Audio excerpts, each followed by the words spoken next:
Hey everyone, this time we read Disrupting the Game by Reggie Fils-Amie. So I really enjoyed this book. I found it really interesting. Reggie's got a very fascinating story, and he tells it really well. He also adds a lot of advice in here for people who are either trying to move up in their career or struggling with a job that they don't like or haven't quite faced some of the problems that Reggie has yet. You can find a lot of advice that he has in here. It's really great. So what I liked about this book is that it talks about a part of the video game industry that I haven't really read a lot about yet.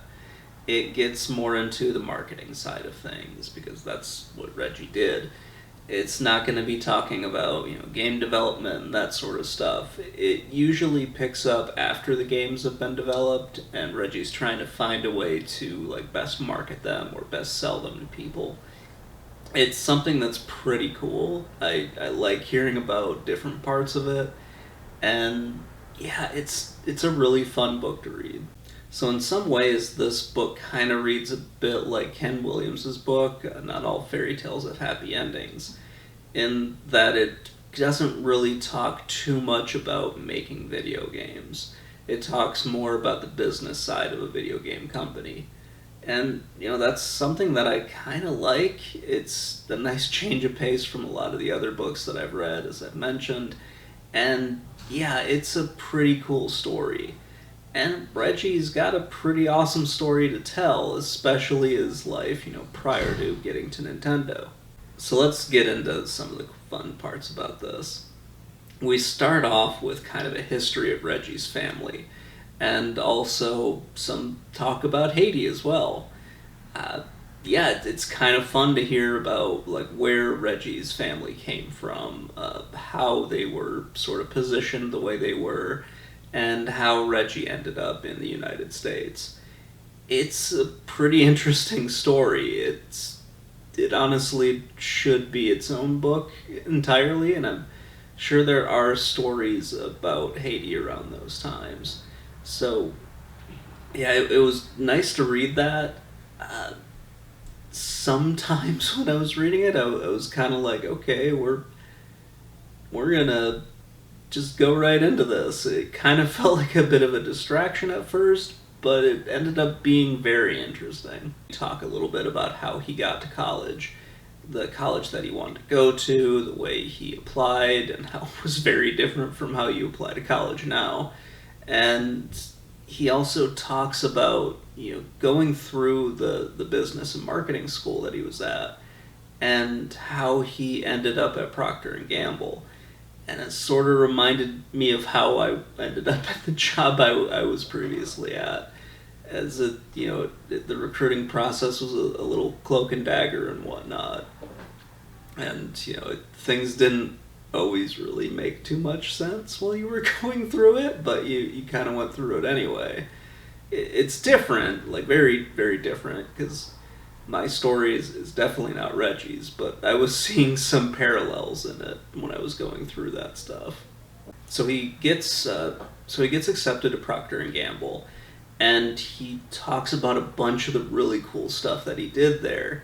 He talks about the company's culture, he talks about mentorship, and he kind of talks about how they had a succeed or get out kind of mentality. He calls it something different, but it's basically how it is. You either excelled and moved up, or you got out of the company. And he kind of talks a little bit about what made him leave the company. He thought about it a few times before this, but he made a decision that ended up being right, but he wasn't the person who should have been making that decision. And instead of blaming other people, he obviously took the blame on himself. And then he mentioned how he was kind of just a dead man walking there. That really, really resonated with me, because I made a similar mistake in my own life as well.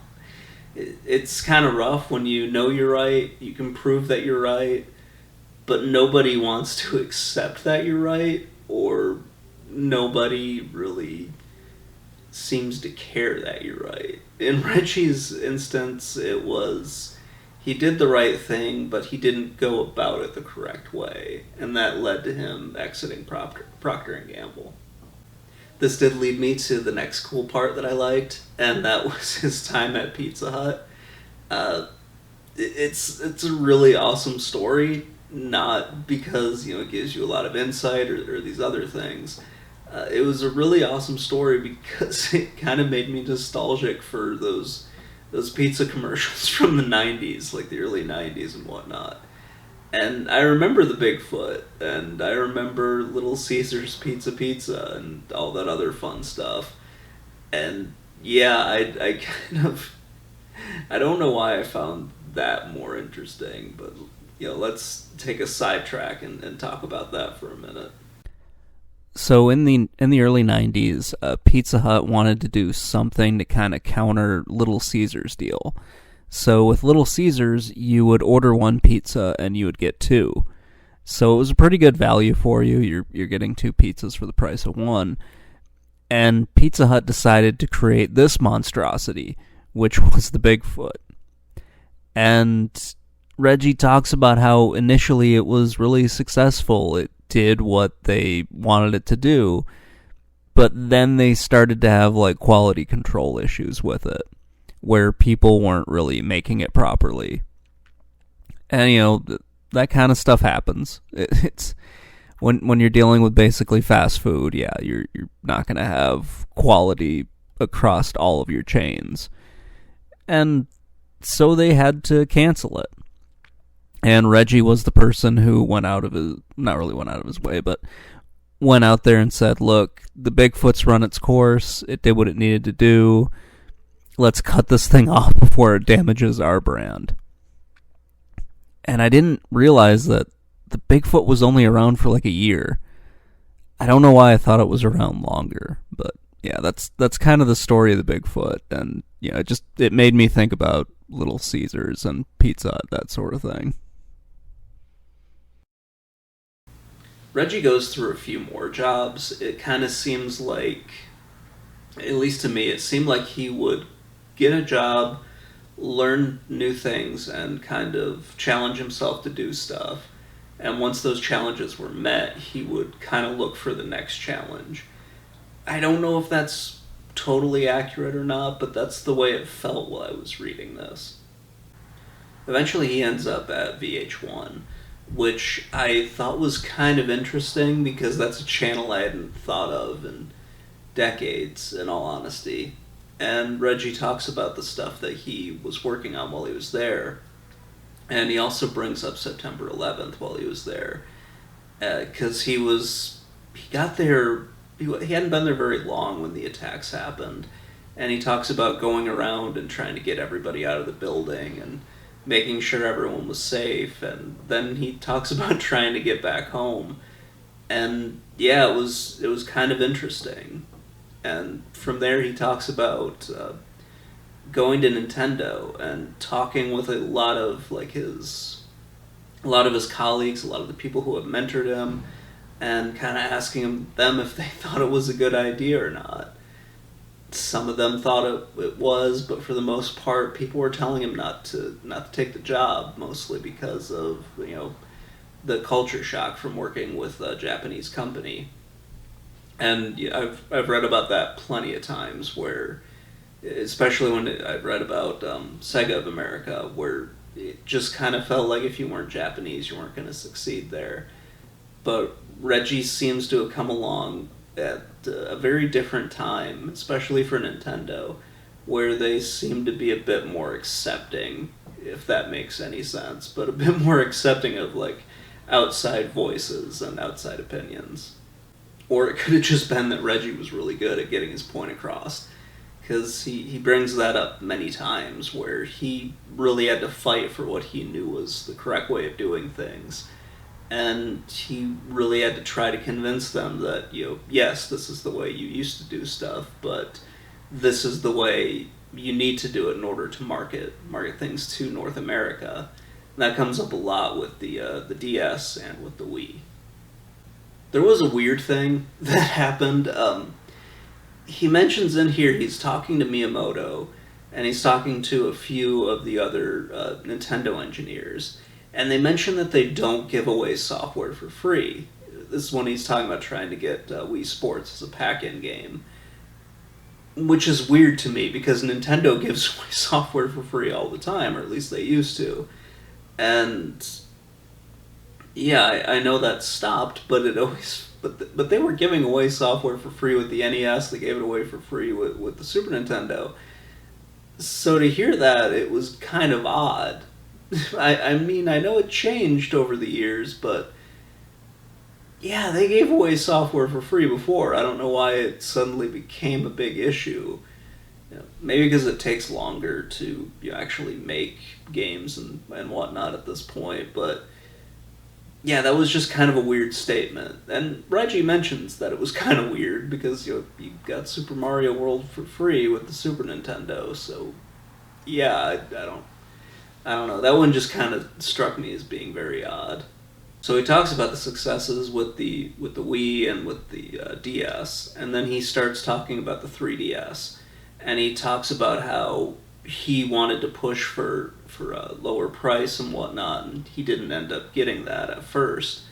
And after the 3DS kind of stumbled out of the gate initially, they had to kind of do some drastic marketing to like lower the price, get software out there, because the initial launch lineup for the 3DS was not very strong. And yeah, that can kind of kick a system while it's down. And he talks about what they did to kind of correct that and make the 3DS a very successful handheld. And then he kind of glosses over the Wii U. And the Wii U was the thing that I wanted to hear more about. I wanted to hear the talks of the marketing and everything.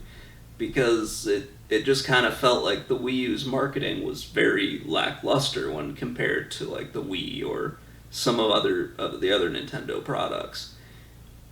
And we don't get that here. He talks about how initially journalists were confused about the Wii U being a new console and not just... about the Wii U being a new console, and they thought that it was just kind of like an accessory for the Wii. And yeah, that's probably what I would have thought too. And then he talks about kind of the lackluster software that was for it, at least initially. I know they got a lot of really good games for it later, but the start, like there really wasn't a whole lot of support. And yeah, he doesn't really get into it too much more than that. Talks about some of the things he did do, but all of this is like in 2 pages. And he doesn't really go too much more in depth with it. And after that, then we move right onto the Switch, and he talks about taking the things that did work and that people did like with the Wii U, and kind of doubling down on those with the Switch, and just ignoring a lot of the stuff that didn't work with the Wii U. And he talks about trying to get more support and everything for the Switch, more games for it, better games to come out. At least come out earlier, and at least marketing the thing, because it felt like they marketed the Switch way more than they did the Wii U, and it kind of felt like they had more of a budget and everything for it. I don't know if that was really true, but that was at least my perspective of it, and that seems to be what Reggie is saying here. Like they marketed this like much better than they did the Wii U. I forgot to mention. Probably my favorite part of this is him putting in all of these like so what blocks in the book. So when he makes a point or he talks about or like he finishes a story, he'll put up like a so what thing, and it's usually like 3 or 4 paragraphs of like of the point that he wants you to make, like the key parts of the story that he said that he wants you to kind of take away. And I thought that was really cool because there's a lot of great advice in those little sections. So that was probably, I would have to say that's probably my favorite part of this book, is you can just take those little sections and read them like in isolation. You don't necessarily have to go through the whole book in order to read these. And the thing that I didn't like very much is that he doesn't really talk about the Wii U that much, and he doesn't really explain kind of what went wrong from his perspective. At least not to the point that I thought was, really that great. I felt like he could have explained a lot more about that. And he's usually pretty good, at least from reading this book. He's really good about talking about what went wrong, what he learned from it, and how he moved past those problems. And for the Wii U, I didn't feel like that was the case. So that's going to wrap things up. Please let me know what you think in the comments below, and have a great day, everybody.